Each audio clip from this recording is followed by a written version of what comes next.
مشرکین مکہ حضرت ابراہیم علیہ الصلاۃ والسلام کی کے نسب میں ہونے پر اور آپ سے محبت پہ بڑا فخر کیا کرتے تھے کہ ہم ابراہیم کی اولاد میں ہیں، ہم ابراہیم کے دین پہ ہیں۔ اللہ نے کیا فرمایا رسول اللہ صلی اللہ علیہ وسلم سے کہ ان اول الناس بابراہیم للذین اتبعوہ، اے نبی آپ ان سے کہہ دیجئے ابراہیم سے محبت کے خالی پیلی کے دعوے مقبول نہیں ہیں، ابراہیم کے زیادہ حقدار وہ ہیں جو ابراہیم علیہ السلام کی اتباع کرتے ہیں، اور یہ پیغمبر اور صحابہ یہ ابراہیم علیہ السلام کے دین کو فالو کرتے ہیں، اور تم ابراہیم کے دین کو فالو نہیں کر رہے، ان سے محبت کے دعوے دار ہو۔ تو خالی محبت کے دعوے داری اللہ کے ہاں مقبول نہیں ہے، اللہ کے ہاں وہ محبت کی دعوے مقبول ہیں جس میں آپ محبوب کو فالو کر رہے ہو۔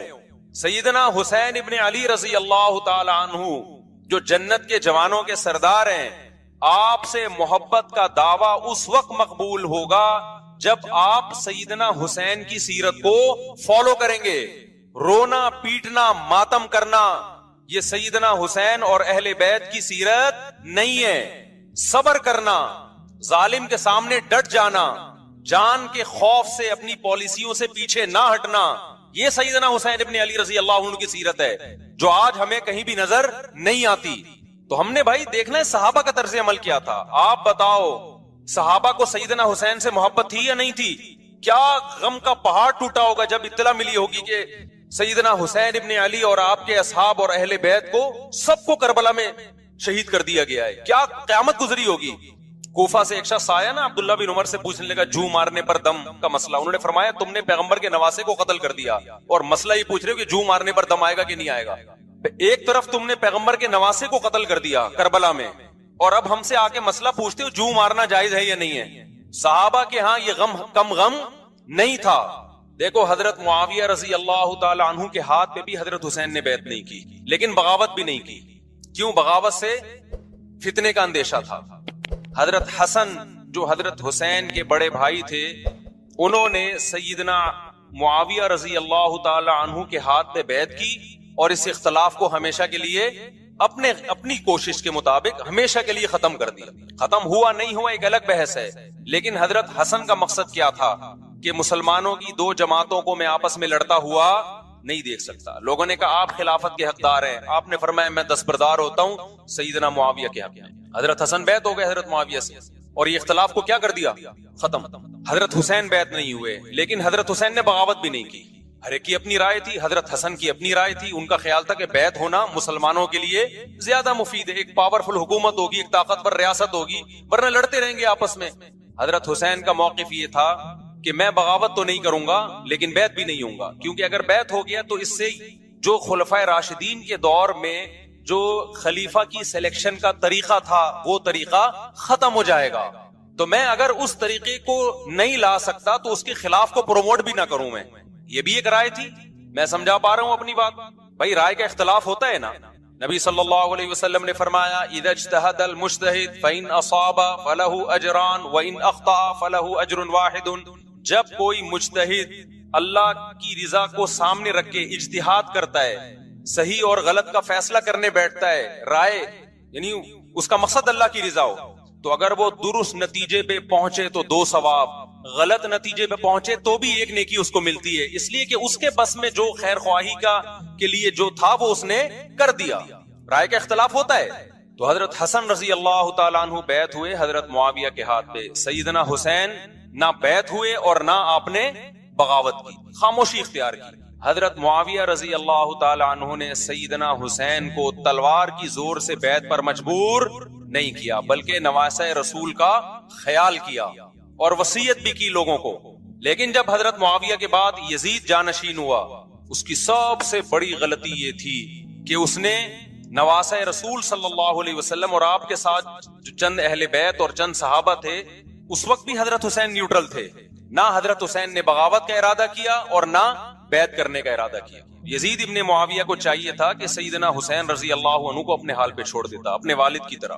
حضرت حسین رضی اللہ تعالیٰ عنہ کو جب کوفہ سے خطوط آئے، یہ میں وضاحت اس لیے کر رہا ہوں کہ حضرت حسین بغاوت کے لیے نہیں نکلے تھے، اس مسلمان حاکم کے خلاف بغاوت کے لیے نہیں نکلے تھے، کیونکہ رسول اللہ صلی اللہ علیہ وسلم کی بہت ساری صحیح حدیث ہے اس بارے میں کہ کہ جو باغی ہے، جو ریاست کے خلاف بغاوت کرتا ہے، اس کو نبی صلی اللہ علیہ وسلم نے اس عمل کو پسند نہیں کیا. تو حضرت حسین رضی اللہ تعالیٰ عنہ کو کوفہ سے خطوط آئے کہ یہاں سارے کے سارے لوگ آپ کے ہاتھ پہ بیعت کرنے کے لیے تیار ہیں. ظاہر ہے جب کسی علاقے کے لوگ دارالخلافہ ہو اور سب بیعت ہونے کے لیے تیار ہوں تو پھر آپ کا جانا یہ بغاوت کا عمل نہیں کہلاتا. حضرت حسین رضی اللہ تعالیٰ عنہ اہل بیت کے ساتھ نکلے. کربلا میں جب پہنچے، مشہور واقعہ آپ 20 دفعہ سن چکے ہیں، وہاں جا کے آپ کو اطلاع ہوئی کہ وہ خبر غلط تھی، اور عبید اللہ بن زیاد نے ایک پورا لشکر بھیجا سیدنا حسین رضی اللہ تعالیٰ عنہ کو مجبور کرنے کے لیے کہ میرے ہاتھ پہ آپ زبردستی بیعت ہو جائیں. حضرت حسین رضی اللہ تعالیٰ عنہ نے مطالبے رکھے کہ یا تو مجھے واپس جانے دیا جائے، اور اگر بیعت کرنا ہی ہے تو میں دمشق میں امیر کے ہاتھ پہ جا کے بیعت کروں گا. بہت معقول مطالبے تھے یہ. میرا مقصد ابھی کربلا کا واقعہ بیان کرنا نہیں ہے، اس پہ بہت کچھ کہا جا چکا ہے، خود میرا بھی بیان اس پہ تفصیل سے ہو چکا ہے. اس کے بعد بھی سیدنا حسین رضی اللہ تعالیٰ عنہ کو مجبور کرنا کہ عبید اللہ بن زیاد جو بدبخت انسان، جو قاتل تھا اہل بیت کا، اسی کے ہاتھ پہ لازمی بیعت ہوں، جبکہ وہ امیر بھی نہیں ہے، وہ گورنر ہے ایک علاقے کا. تو نواسہ رسول کا خیال نہ کرنا یہ بدترین ظلم تھا جو اس وقت حکومت سے ہوا ہے. حضرت حسین رضی اللہ تعالیٰ عنہ، دیکھو نبی صلی اللہ، آج ہم دیکھتے ہیں کہ جو بڑا آدمی ہوتا ہے نا، اس کی قربانیاں ہوتی ہیں، اس کی بڑی بڑی قربانیاں ہوتی ہیں. چھوٹے اپنے بڑوں کی قربانیوں کو کیش کراتے ہیں. آپ نے دیکھا ہوگا فلاں نے بڑی قربانیاں دی اور بچے موج کر رہے ہیں، دیکھا نا آپ نے. لیکن اللہ تعالیٰ نے رسول اللہ صلی اللہ علیہ وسلم کے نسب کو اس سے محفوظ کیا. ہمارے نبی کے 2 بیٹے حسن حسین، آپ کی نسل حضرت فاطمہ سے چلی ہے، دونوں شہید ہوئے ہیں. اس میں بہت بڑی حکمت تھی کہ پیغمبر صلی اللہ علیہ وسلم نے سب سے پہلے تربیت اپنے گھر والوں کی ہے. آج لوگ باہر فنٹر بنے ہوئے ہوتے ہیں، تبلیغیں کر رہے ہوتے ہیں، اپنے گھر کی ان کو پرواہ نہیں ہوتی. نبی صلی اللہ علیہ وسلم نے سب سے پہلے جو تربیت کی ہے، کس کی ہے؟ حضرت حسن اور حسین کی ہے. تو جب کربلا میں آپ کو چاروں طرف سے گھیر لیا گیا اور آپ کو مجبور کیا گیا کہ آپ نے ابن زیاد کے ہاتھ پہ بیعت کرنا ہے، تو آپ نے اس ذلت کو گلے لگانے سے انکار کر دیا. آپ کو 100% یقین تھا کہ اتنے بڑے لشکر کے سامنے میں ٹھہر نہیں سکتا، اسباب کی دنیا میں فتح کی امید نہیں ہے. لیکن حضرت حسین رضی اللہ تعالی عنہ نے لڑنے کا فیصلہ کر کے اور شہادت کو قبول کرنے کا فیصلہ کر کے ابن زیاد اور اس زمانے کے حکمران جو اس قتل پہ راضی تھے، قیامت تک کے لیے ان پہ لعنت کے سلسلے کا دروازہ کھول دیا. بعض دفعہ اللہ بھی یہ چاہتے ہیں کہ بدبختوں کو ڈھیل ملے تاکہ ان کا جرم سنستدرجہم من حیث لا یعلمون. قرآن کہتے ہیں ہم ان کو ڈھیل دیں گے، ان کو برائی میں ہم آگے بڑھنے دیں گے، ایسے بڑھنے دیں گے کہ ان کو خود بھی پتہ نہیں چلے گا، تاکہ قیامت کے دن ان کا عذاب ان کو کئی گنا بڑھا کر دیا جائے. اب میرے بھائی ہمارے لیے کیا سبق ملتا ہے؟ جب یہ واقعہ ہوا عالم اسلام میں کوہرام مچ گیا، لیکن کیا اس واقعے کے بعد اہل بیت کی جو مقدس اور پاکیزہ عورتیں تھیں، کیا انہوں نے نوحہ کیا یا صبر کیا؟ آپ کا ضمیر کیا کہتا ہے؟ انہوں نے نوحے پڑے ہوں گے یا صبر کیا ہوگا؟ بولو بھائی، صبر کیا. عبداللہ بن عمر رضی اللہ تعالیٰ عنہ جو کوفہ والوں کو ملامت کیا کرتے تھے کہ تم جو مارنے کے مسئلے ہم سے پوچھتے ہو، تم نے حسین کا قتل کر دیا، تو یہ حضرت ابن عمر نے اسی لیے کہا نا کہ آپ کو اس کا غم ہوا تھا. تو ابن عمر کا عمل کیا تھا؟ کیا انہوں نے ماتم کیا؟ کیا انہوں نے چھروں سے اپنے آپ کو مارا؟ حضرت حسین کا قتل بھی ظالمانہ، اور اس سے پہلے سیدنا عثمان کا قتل بھی ظالمانہ. اگر نوحہ یا ماتم جائز ہے تو حضرت عثمان کی شہادت کے دن بھی جائز ہے، حضرت حسین کی شہادت کے دن بھی جائز ہے. اور اگر ناجائز ہے تو جیسے عثمان کی شہادت کے دن ناجائز، حسین کی شہادت کے دن بھی ناجائز ہے. سمجھ میں آ رہی ہے بات کہ نہیں آ رہی ہے؟ قرآن کیا کہتا ہے ایسے مواقع کے بارے میں؟ دل کا امت قد خلت لہا ما کسبت ولکم ما کسبتم.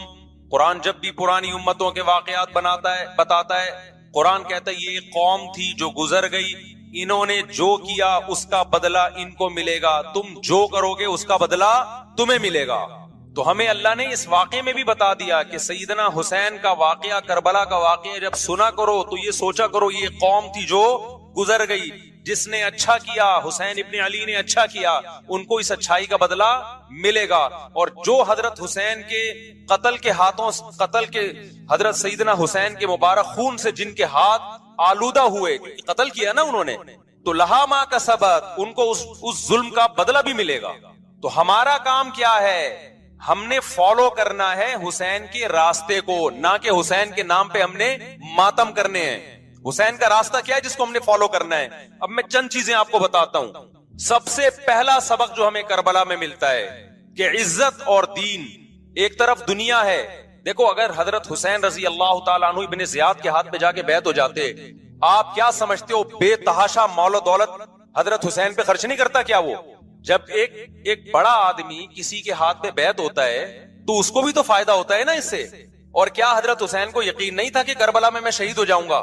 فتح اور نصرت کی اسباب کی دنیا میں کوئی امید نہیں تھی، مگر آپ نے اہل بیت کو کربلا میں رسوا کرنے پر عزت کی موت کو ترجیح دی ہے۔ آج اگر آپ میں یہ ظرف ہے کہ آپ عزت کی موت کو ذلت کی زندگی پر ترجیح دیتے ہو تو پھر آپ حسینی ہو۔ نہیں یہی بات میرا خیال ہے سمجھ۔ سیدنا حسین کی سخاوت کے واقعات ہیں۔ سیدنا حسین باغی نہیں تھے رضی اللہ عنہ۔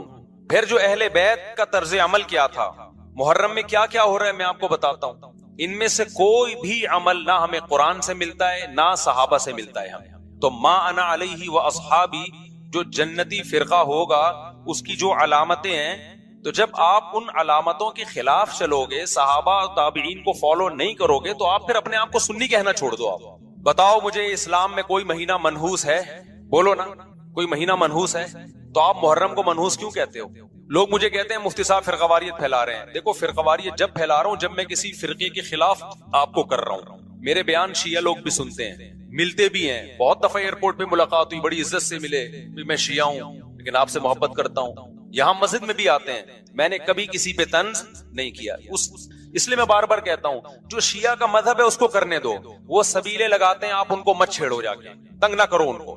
وہ ماتم کرتے ہیں آپ ان کو مت چھیڑو، وہ نوحے کرتے ہیں، وہ نوحے پڑھتے ہیں، آپ ان کو مت چھیڑو، لیکن آپ اپنی پوزیشن واضح کرو کہ آپ شیعہ ہو یا آپ سنی ہو۔ آپ تو ایک طرف ہو جاؤ نا۔ محرم میں اگر آپ مرثیے لگا کے گھوم رہے ہو گاڑیوں میں، اٹ مینز آپ سنی نہیں ہو۔ آپ نبی صلی اللہ علیہ وسلم کی حدیث ہے ہمارے پاس، ہم اہل سنت والجماعت ہیں، ہم سنت کو فالو کرتے ہیں۔ تو سنت کیا کہتی ہے؟ میتوں پہ گریبان چاک کرنا، میتوں پہ چیخ و پکار کر کے رونا۔ آپ نے فرمایا لیس منا، وہ ہم میں سے نہیں ہے، اور اس عمل پہ آپ صلی اللہ علیہ وسلم نے لعنت فرمائی ہے۔ لوگ کہتے ہیں حسین کی یاد میں رونا نبی کی سنت ہے۔ نبی صلی اللہ علیہ وسلم کو جب جبریل نے بتایا کہ حسین شہید ہوں گے آپ روئے، اس لیے کہ اس وقت آپ کو یہ خبر ملی تھی، لیکن کیا ہر محرم میں آپ نے رونے کا پروگرام کیا ہے یا صحابہ کو بیٹھ کے باقاعدہ رلایا ہے آپ نے؟ کیا ہو گیا بھائی؟ آپ کو بھی جب کربلا کا واقعہ کی خبر ملی آپ کی آنکھوں میں آنسو آ جائے، یہ نیچرل ہے، یہ حسین سے محبت کی علامت، لیکن ہر محرم میں باقاعدہ بٹھا کے رونے کا پروگرام کرنا یہ حسین سے محبت کی علامت نہیں ہے، بلکہ شریعت میں ناجائز ہے یہ غموں کو بڑھانا۔ یہ کہاں سے جائز ہو گیا؟ حضرت عثمان بھی تو شہید ہوئے تھے، نبی صلی اللہ علیہ وسلم کے داماد تھے، ان کی یاد میں آپ رونے کو سنت کیوں نہیں کہتے؟ ہماری نظر میں حسین کا قتل بھی بہت بڑا ظلم اور سیدنا عثمان کا قتل بھی بہت بڑا ظلم تھا۔ دونوں مظلوم تھے، دونوں مظلوم شہید تھے، ہمیں دونوں کی شہادت پہ غم ہے، لیکن ہم اس غم کو مناتے نہیں ہیں۔ اسلام میں غم منانا سنت نہیں ہے۔ دیکھو جعفر طیار رضی اللہ عنہ نبی کے چچا زاد بھائی، اہل بیت، جب آپ صلی اللہ علیہ وسلم نے ان کو لڑائی کے لیے میدان جنگ میں بھیجا، رومیوں سے لڑائی تھی، حضرت جعفر طیار کی 4 بیویاں تھیں۔ جب نبی صلی اللہ علیہ وسلم مسجد نبی میں بیٹھے، آپ کو فرشتوں نے اطلاع دی کہ جعفر طیار شہید ہو گئے۔ آپ صلی اللہ علیہ وسلم کی آنکھوں سے آنسو، یہ آنسو اس وقت نکلے جب عین شہادت کی اطلاع ملی ہے، اس وقت آنسوؤں کا نکلنا محبت کی علامت ہے۔ آپ نے صحابی رسول کو بھیجا کہ جاؤ آپ کی زوجات کو، بیویوں کو جا کے خبر دو کہ جعفر طیار شہید ہو گئے۔ کیا قربانی تھی صحابہ کی! آپ ایسے جوان تھے جعفر طیار، خوبصورت جوان۔ غزوہ بدر میں جب مشرکین مکہ نے یہ نعرہ لگایا کہ حل میں مبارز، 3 سردار آئے، انہوں نے کہا پہلے تمہارے اندر سے 3 بہادر آئیں ہم سے لڑیں۔ دیکھو عربوں میں یہ ہوتا تھا کہ جب جنگ کے لیے 2 فوجیں آمنے سامنے کھڑی ہوتی تھی تو پہلے دونوں طرف کے بہادر ترین لوگوں کی لڑائیاں ہوتی تھی کہ جب تک دونوں میں سے ایک قتل نہیں ہوگا لڑائی شروع نہیں ہوگی۔ تو آپ کو پتا ہے کہ اس میں بہادر ترین لوگ نکلیں گے نا جو لڑنا جانتے ہوں۔ مشرکین مکہ کی طرف سے 3 یا 4 بڑے بڑے سردار آئے لڑائی سے پہلے، بدر میں لڑائی سے پہلے، انہوں نے نعرہ لگایا حل میں مبارز، کوئی ہے تم میں جو پہلے ہم سے لڑے؟ یعنی ادھر سے ہم 3 ہیں تو ادھر سے بھی کتنے چاہیے؟ 3 بندے. ادھر سے انصار صحابہ آئے. مشرکین مکہ نے کہا لیسو باکفائنا، یہ ہمارے جوڑ کے نہیں ہیں، قریشی ہاشمی چاہیے، ہمیں ہمارے نسب کے لوگ ہونے چاہیے. تو ادھر سے نبی صلی اللہ علیہ وسلم نے حضرت علی کو بھیجا اور حضرت جعفر طیار کو بھیجا. جن صحابہ کو بھیجا ان میں حضرت جعفر طیار بھی تھے. حضرت جعفر طیار رضی اللہ تعالیٰ عنہ اور سیدنا علی مقابلے میں غالب آ گئے. خوبصورت صحابی. نجاشی کے سامنے آپ نے تقریر کی ہے، ہجرت کی ہے نا جب حبشہ کی طرف، تو نجاشی نے پوچھا جعفر طیار سے کہ تمہارے پیغمبر جو کلام لے کر آئے ہیں وہ سناؤ. حضرت جعفر طیار رضی اللہ تعالیٰ عنہ نے سورہ مریم پڑھنا شروع کر دی.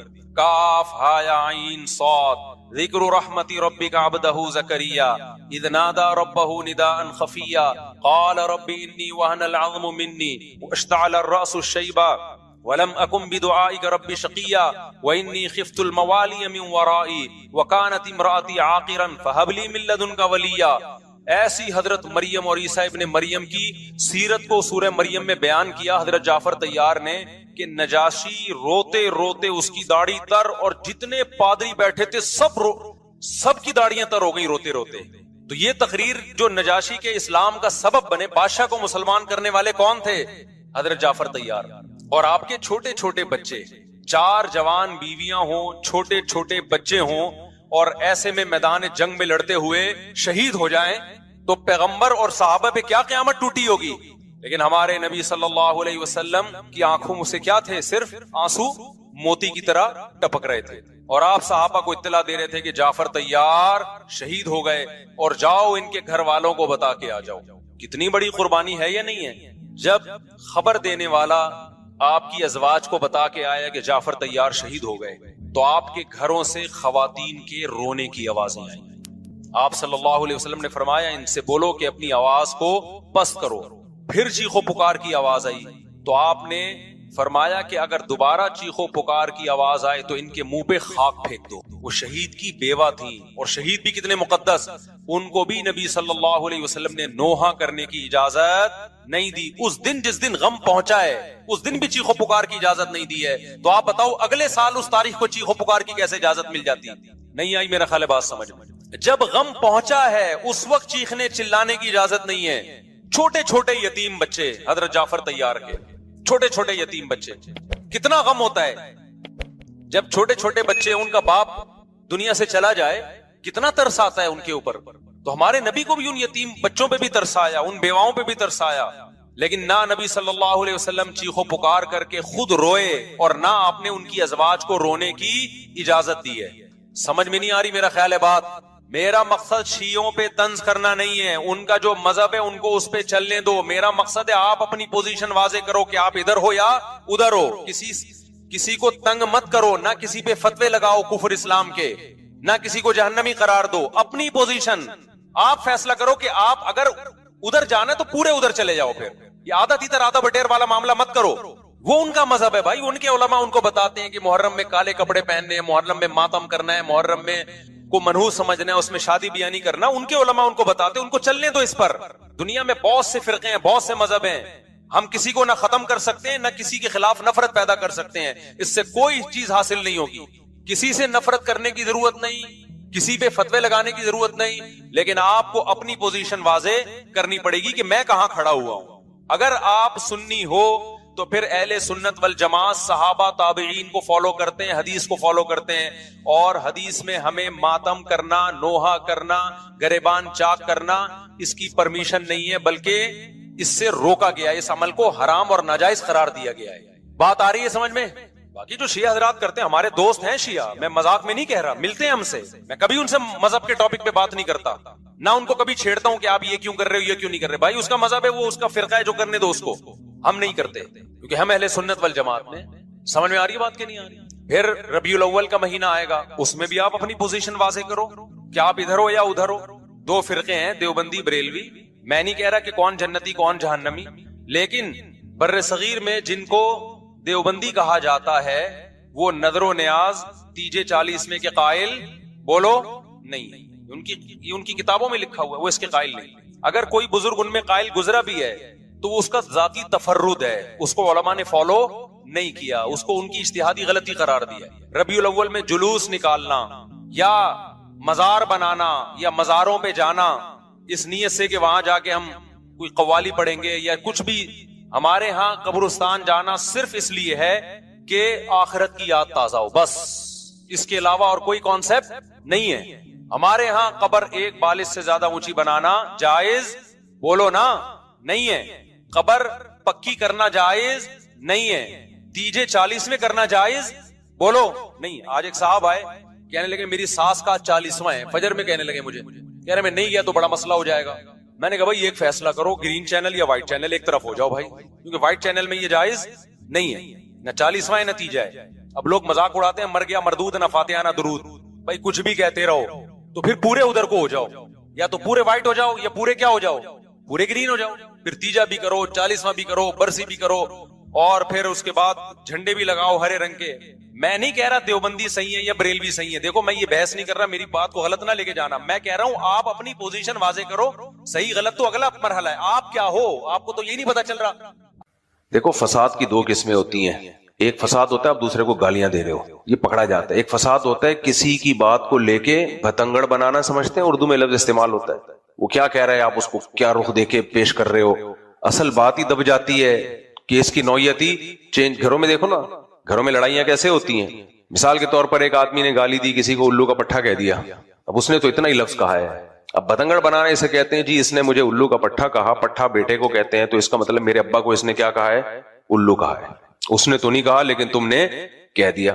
بے وقوف عوام کیا کرتی ہے کمنٹس میں, واقعی یار بڑا زبردست تجزیہ کیا ہے, بھائی ویڈیو نہیں بنائے, لکھا ہوا ہے نا یہاں پہ, بڑا زبردست تجزیہ کیا ہے, دیکھو یار بالکل اس کا جواب چاہیے, اس کا کیا چاہیے, جواب چاہیے. وہ بے وقوف ہی ہوگا جو اس بات کا جواب دے گا, بے وقوف ہی ہوگا. تو یہ صرف گھروں میں نہیں ہوتا, یہ ممبروں پہ بھی ہوتی ہیں یہ سب چیزیں, یہ سیاسی لوگوں میں بھی ہوتی ہیں, صحافیوں میں تو ہول سیل کے حساب سے ہوتی ہیں. صحافی لوگ اللہ ماشاءاللہ چند ایک کے سوا زیادہ تر کیا کرتے ہیں, وہ ایک مائنڈ سیٹ بناتے ہیں لوگوں کا, پھر اسی پہ گھما رہے ہوتے ہیں لوگوں کو, اسی پہ گھما رہے ہوتے ہیں. اس لیے میں کہتا ہوں نکلو یہاں سے, میڈیا سے, صرف کام کی بات سنا کرو, بند کر دو ورنہ اس کا پاگل ہو جاؤ گے. خیر, تو مذہب نام ہے خواہشات کو بریکیں لگانے کا. کس کا نام ہے مذہب؟ خواہشات کو بریکیں. اور آج مذہب نام بن چکا ہے خواہشات کی تکمیل کا. آپ بول رہے ہو کہ واہ واہ واہ, خواہشات کو بریکیں لگانا مذہب, اور خود بولتے ہو 4 شادیاں کرو. تو خواہشات کو بریکیں کہاں سے لگ رہی ہیں؟ کر کے دیکھ لو پتہ چل جائے گا, کر کے دیکھ لو پتہ چل جائے گا. لوگ کہتے ہیں نا عیاشی ہے, 2 شادیاں عیاشی ہے, تو کر لو نا. تو میرے بھائی اگر یہ عیاشی ہوتی نا تو یہ عیاشی نہیں ہے, تو خواہشات کی کنٹرولنگ ہے کہ آپ ذمہ داریاں اٹھاؤ. خیر, تو مذہب میں روزہ ہے, مذہب میں کھانا پینا نہیں ہے, ضرورت کے وقت کھانا پینا ہے. اور میں نے مثال دی تھی کہ مذہب کہتا ہے کہ بھئی تہجد پڑھو. ہمارے یہاں 12 بجے لوگ ماشاءاللہ فجر بھی نہیں پڑھ رہے, تہجد تو بہت دور کی بات ہے, تو نہیں پڑھو کوئی بات نہیں, لیکن لیبل تو نہ لگاؤ نا اس کو دین اور مذہب کا. ہو کیا رہا ہے, جلسے میں گئے میں جی, اور جلسہ بھی مذہبی ہو رہا ہے, دینی جلسہ ہو رہا ہے, اور فجر کی نماز شارٹ ہو رہی ہے. کیا خیال ہے؟ بہت جگہوں پہ ہوتا ہے. دین کے نام پہ آپ فجر شارٹ کیسے کر سکتے ہو بھائی؟ جلسہ زیادہ ضروری ہے یا فجر کی نماز زیادہ ضروری ہے؟ فجر زیادہ ضروری ہے. حضرت عمر رضی اللہ تعالیٰ عنہ کے دور میں کسی صحابی نے فجر کی نماز میں نہیں تھے, تو حضرت عمر نے پوچھا, تو کسی نے ان کے خادم نے بتایا تہجد بہت لمبی پڑی ہے تو تھک گئے تھے. حضرت عمر نے فرمایا میں ساری رات سوتا رہوں اور فجر نہ پڑھوں, فجر پڑھ لوں, یہ مجھے زیادہ محبوب ہے کہ ساری رات تہجد میں گزاروں اور فجر کی جماعت چھوڑ دوں. تو پہلے فرائض واجبات ہے نا, کیا خیال ہے؟ قرآن خوانیوں پہ زور ہے, حلوے مانڈوں پہ زور ہے, دیگوں پہ زور ہے. تیسری چیز خواہشات کی قربانی ہوتی ہے مال دے کے, صدقہ خیرات کر کے. آج کل لینے کو زیادہ فوکس کیا ہوا ہے, دینے کو کم. مانگنے والے آپ کو مارکیٹ میں ہول سیل کے حساب سے ملیں گے. مذہبی لوگ چندہ مانگ رہے ہوتے ہیں, ٹھیک ہے ضرورت کے وقت مانگا جائے, لیکن اپنا بھی تو لگاؤ. بعض مولویوں کا میں نے دیکھا ہے, سب کی بات نہیں کر رہا, میجورٹی میں الحمدللہ خیر غالب ہے, ساری زندگی لے رہے ہوتے ہیں, جس مسجد کے لیے چندہ لے رہے ہوتے ہیں اپنا ایک دھیلا نہیں لگا ہوتا اس کے اوپر. سمجھ رہے ہو کہ نہیں سمجھ رہے؟ اپنا ایک دھیلا نہیں خرچ ہو رہا ہوتا. ساری زندگی رشتہ داروں پہ خرچ کرنے کے فضائل سنائے, اپنا 1 روپیہ خرچ نہیں ہو رہا. لے رہے ہیں آپ, رشتہ دار کو حدیث سناؤ, دیکھو رشتہ داروں پہ خرچ کرنے میں اتنا ثواب ہے, لہذا مجھے دو, مجھ پہ خرچ کرو, اتنا ثواب ہے. نا نا نا, آپ جب رشتہ داروں پہ خرچ کرنے کی فضیلت سناؤ گے تو خرچ کرو آپ, ہم سنا رہے ہوتے ہیں اپنے فیور میں لینے کے لیے. ہم جب اسلام کا سہارا لیتے ہیں نا تو وہ حدیثیں ہمیں یاد ہوتی ہیں جو ہمارے فیور میں جا رہی ہیں. پڑوسیوں کے حقوق کا مطلب یہ ہوتا ہے کہ پڑوسی میرے حقوق دے.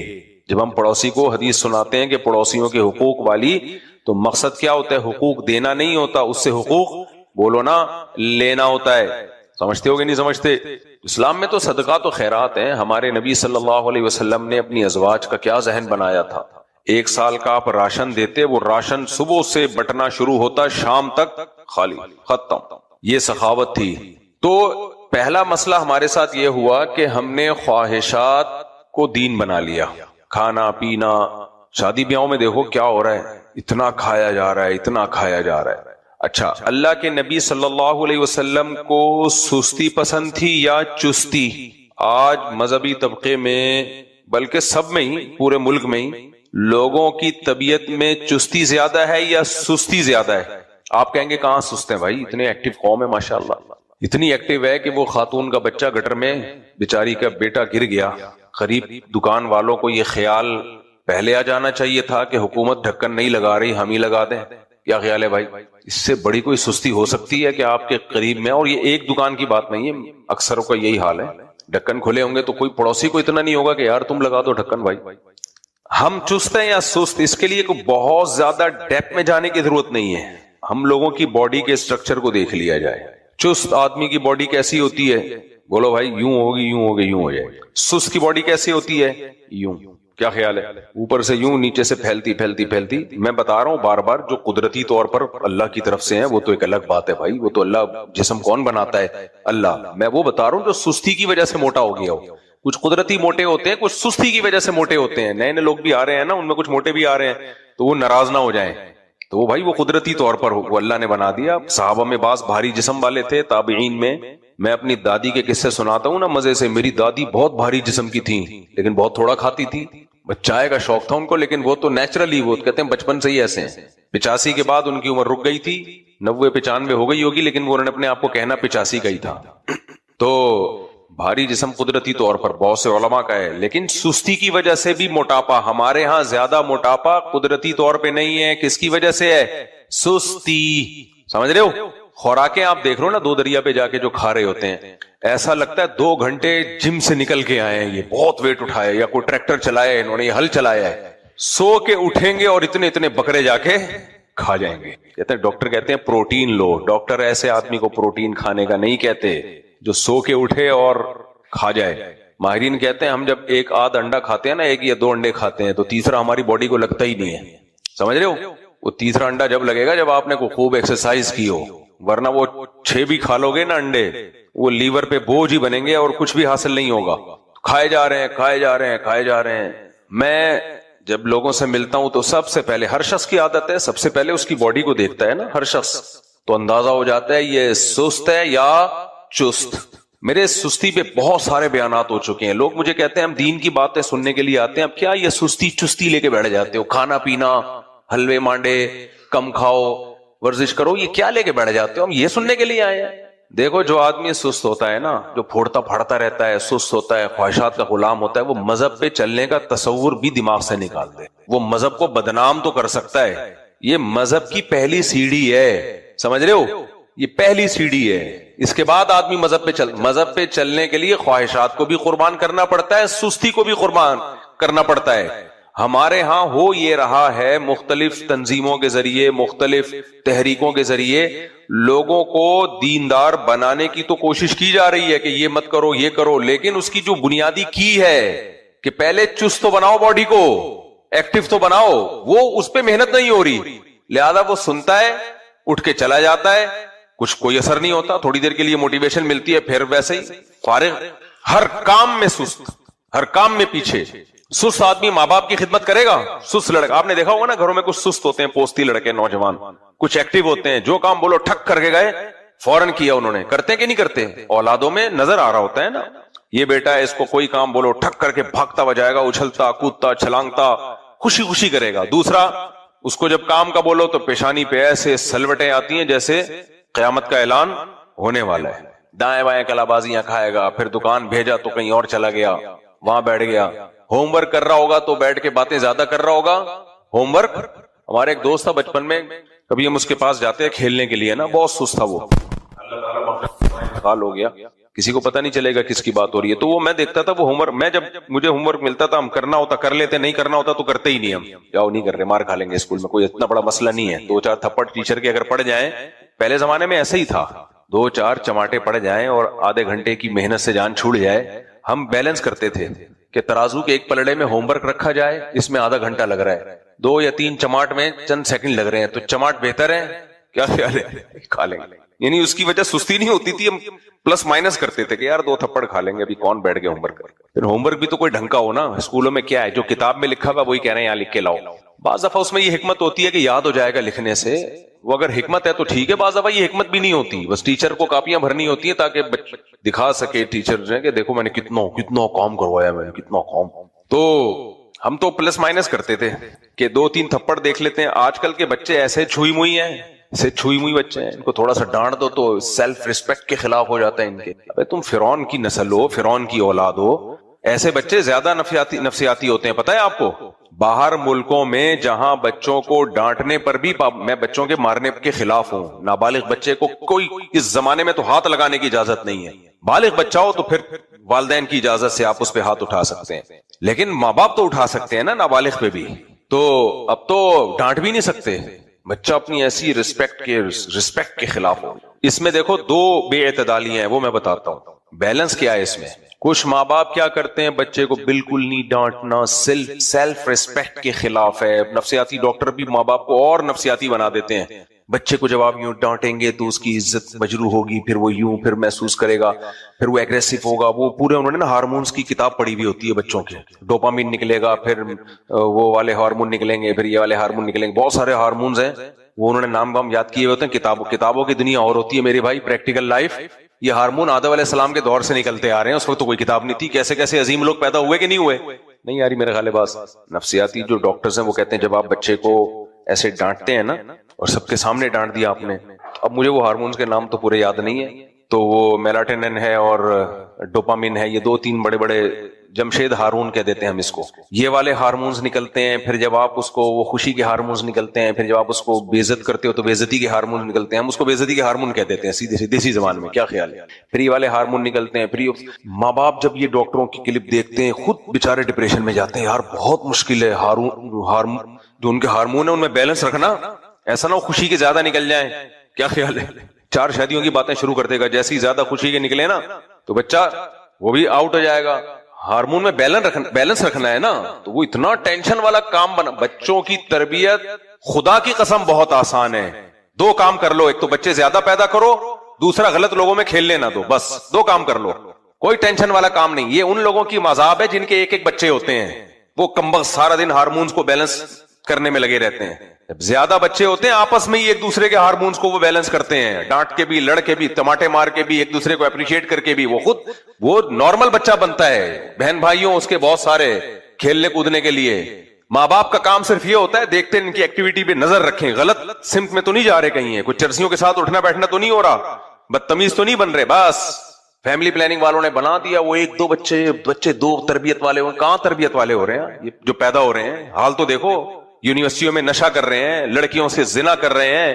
ماں باپ کی ایک نہیں سنتا آج کوئی.